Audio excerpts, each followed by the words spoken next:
Buenos días, profesor. Somos el grupo 2 conformado por Fran Ayla, Sonia Paitán, Melanio Quindes, Selma Ramos y mi persona, Jesús Purizaca. Hoy hablaremos de cómo se ha ido desarrollando nuestra cartera a través de todas estas semanas. Un dato indispensable que debemos tener en cuenta para el diseño de nuestra cartera es el IMDA. Nuestro IMDA es de 1250 vehículos por día, perteneciendo a una carretera de segunda clase. Otro dato importante es la pendiente transversal, ya que esta nos indicará si trabajaremos en un terreno plano, ondulado, escarpado o accidentado. Ya que tenemos una pendiente transversal de 29.45%, esta se encuentra en el rango de 11 y 50%, perteneciendo a un terreno ondulado. Obteniendo la clasificación por demanda y orografía, podemos obtener la velocidad de diseño. Podemos elegir entre 60, 70 y 80, pero elegimos la menor ya que tenemos restricciones económicas. Nuestra velocidad de diseño viene siendo 60 km por hora. La creación de superficie, la equidistancia entre curvas son cada 2 metros para menores y cada 10 metros para las mayores. Antes de empezar con la línea gradiente tenemos que obtener el dato de pendiente máxima. Con la ayuda de la tabla 303.01 del manual de carreteras podemos decir que para una velocidad de 60 km por hora para una carretera de segunda clase de un terreno ondulado tenemos una pendiente máxima de 7%. Y por norma la pendiente mínima es 0.5% por temas de drenaje. Comenzamos con la línea gradiente, va del punto 1 al punto 2, nuestra carretera va en descenso. El tramo 1 tiene una pendiente de 1%, el tramo 2 de 3% y el tramo 3 de 5%. Terminando con la línea gradiente empezamos con la línea tangente. Esta línea tangente nos ayudará a poder enderezar nuestra curva y además a poder trazar las pendientes transversales, la cual nos ayudará a obtener la orografía. Radio mínimo. Para conocer el radio mínimo necesitamos conocer la orografía y velocidad de diseño. En este caso, por una velocidad de diseño de 60 km por hora y orografía ondulada tipo 2, nos da un peralte máximo de 8% y radio mínimo de 135. Este radio mínimo al ingresar en el civil nos da los siguientes tramos tangentes, ¿no? Tangente inicial, tangente final y las entretangentes, las cuales estas longitudes debemos corroborar en la tabla 302.01 que se cumplan con las longitudes mínimas tanto en curvas S como en curvas O, que en este caso sí se cumple, ¿no? Ahora, para nuestro diseño hemos modificado los radios por radios mayores al mínimo, 160, 130, 140 y 150, las cuales hacen que los tramos tangentes también se modifiquen, ¿no? Y de igual manera tenemos que corroborar en la tabla 302.01 que las longitudes mínimas en curvas S y en curvas O se cumplan, ¿no? En este caso sí se cumplen. Ahora, para calcular el peralte necesario, nos ayudaremos con un ábaco, ¿no? De la figura 302.03, la cual nos arroja un peralte, para los diferentes tipos de radio nos arroja un peralte aproximado, ¿no? Ahora, para la distancia de velocidad de parada, ya contamos con la mayoría de incógnitas, que son la velocidad de diseño, tiempo de percepción-reacción, que está establecido por la AESTO, y coeficiente de fricción longitudinal, que también es un dato establecido por la AESTO. Lo que varía es la pendiente, ¿no? Que en este caso, al tratarse de una carretera bidireccional, tomamos lo crítico, ¿no? Que en este caso sería menos 1%, para el tramo inicial menos 3% y así sucesivamente. Con esos datos ya podemos calcular la distancia de visibilidad de parada.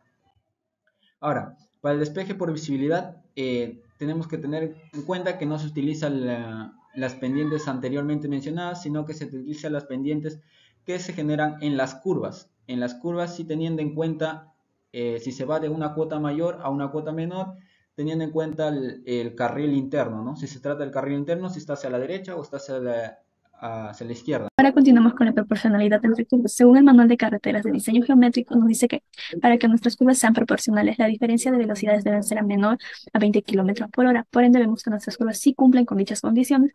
Por lo tanto, nuestro diseño de carretera sí tendrá una proporcionalidad entre curvas. Ahora continuamos con las curvas de transición.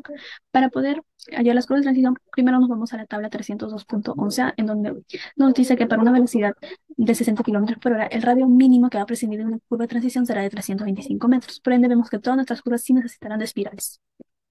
Para hallar las curvas de transición necesitamos los siguientes datos, que es la velocidad de diseño, el ancho de calzada y la variación uniforme de la aceleración, la cual lo hallaremos mediante la tabla 302.09, en donde nos dice que para una velocidad menor a 80 km por hora, nuestro J será de 0.5 y el bombeo que será de 2%. Para hallar las curvas de transición necesitamos calcular 4 criterios. El cuarto criterio será por norma. Para nuestras curvas de transición, una vez hallada por los 4 criterios, para la curva 1 llegamos a la conclusión que la longitud mínima va a ser de 35 metros, la longitud máxima de 50,06 metros. Para la curva 2 será la longitud mínima de 45 metros, la longitud máxima de 68,13 metros.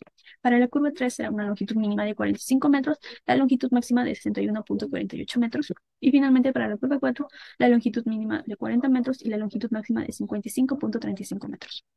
Así se verá nuestro diseño ya aplicadas los espirales. Ahora calculamos los sobreanchos. Para calcular los sobreanchos incluimos los siguientes datos. El vehículo de diseño, que será un ómnibus de 2 ejes, la velocidad de diseño, el número de carriles, que serán 2, el ancho de calzada y la distancia de eje posterior y frontal, la cual se hallará mediante la figura 202,09, la cual será 10,55.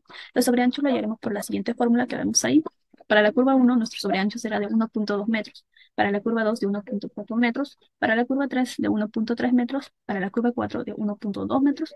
Y finalmente, si la curva de transición es mayor o igual a 40 metros, el inicio de la transición se ubicará a 40 metros antes del principio de la curva circular.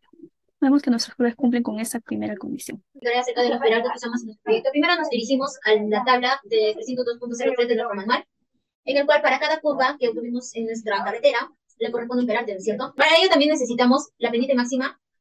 Como recordamos, nuestra carretera tiene un IME de edad de 1.250 vehículos por día, lo cual sería una carretera de segunda clase con orografía tipo ondulada y con velocidad de diseño 60 km por hora, corresponde a una pendiente máxima de 7%.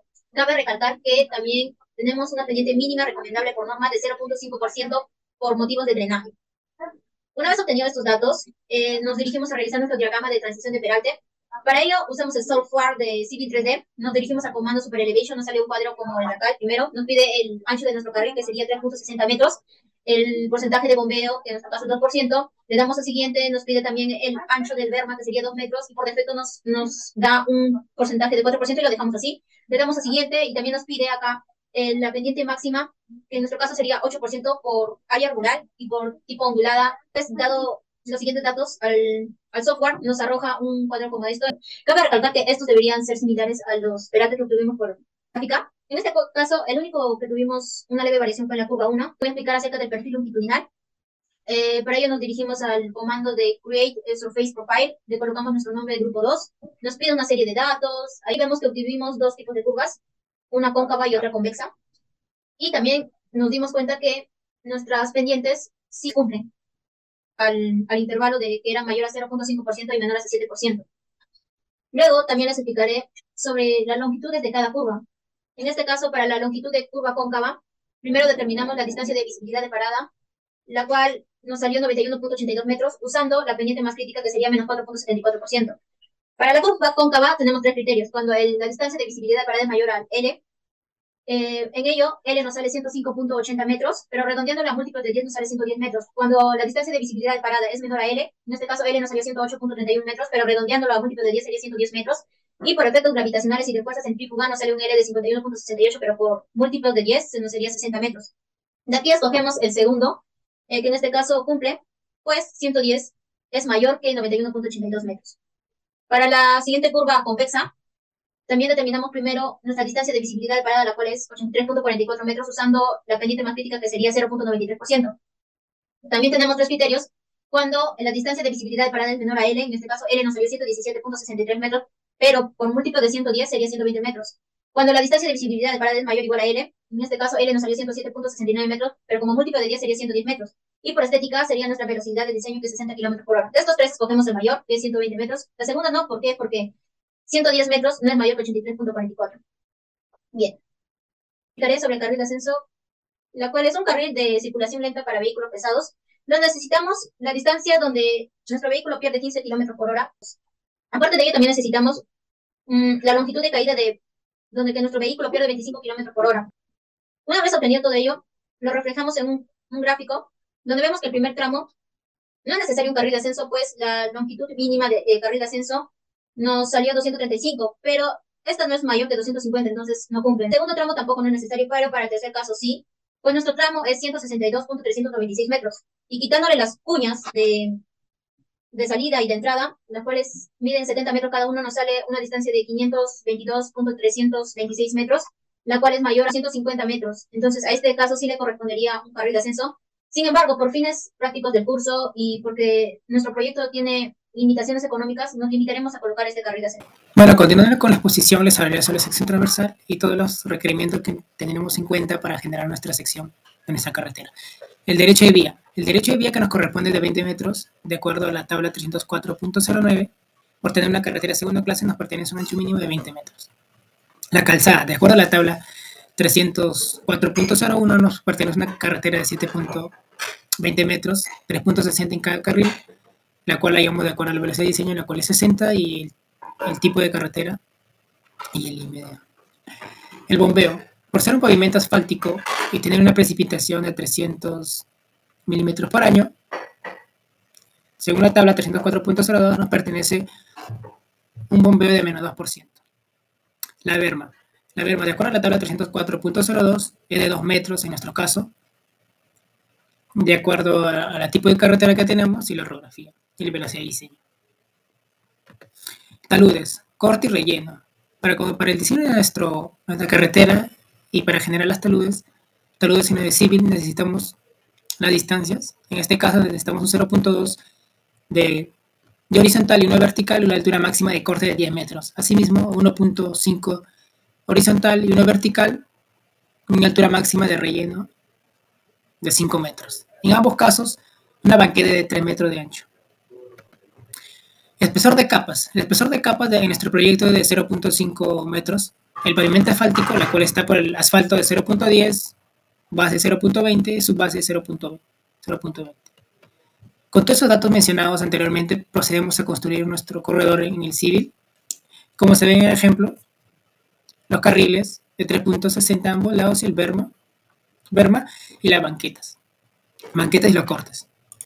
Finalmente tenemos un ejemplo de sección transversal de corte y relleno. En este caso, en la sección 92.92 tenemos un área de sección transversal, la cual cumple con los datos proporcionados por el civil, el área de cortes. En este caso tenemos un área de corte de 6.02 metros cuadrados y el corte en relleno 24.6 metros cuadrados. Pues eso fue todo. Muchas gracias.